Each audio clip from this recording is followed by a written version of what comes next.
Thank you. The next piece is a really special piece for us. This is a piece written by Zachery Neufeld, who's one of my former students, and we got the chance to premiere that piece a few weeks ago back in Redlands.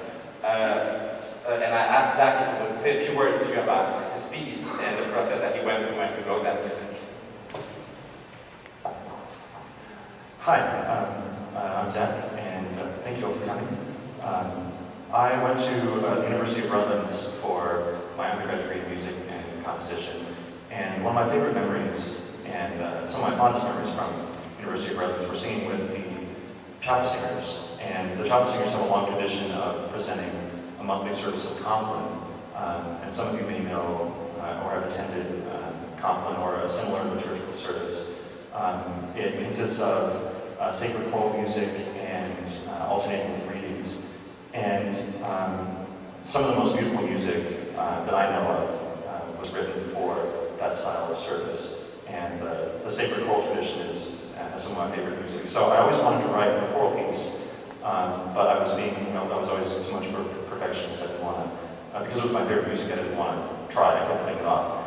And finally, I decided to just write one. I wrote this beginning of last August, and I finished it that fall. And in writing it, I tried to take inspiration from all of the music and the feeling of Compline at the liturgical service.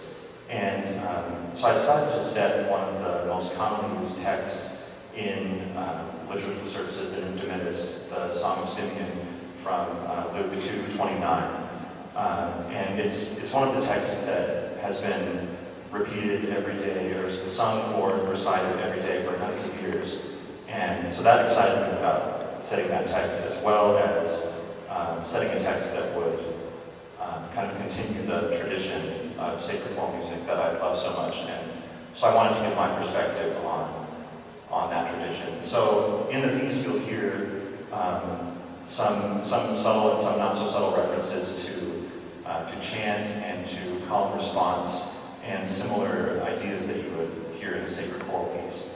And one other thing, I decided to set this text in English rather than setting the Latin, because I feel a lot of the time Latin is very beautiful to sing in, but this text in particular has a wonderful English translation, and so instead of setting the Latin, I decided to set the English.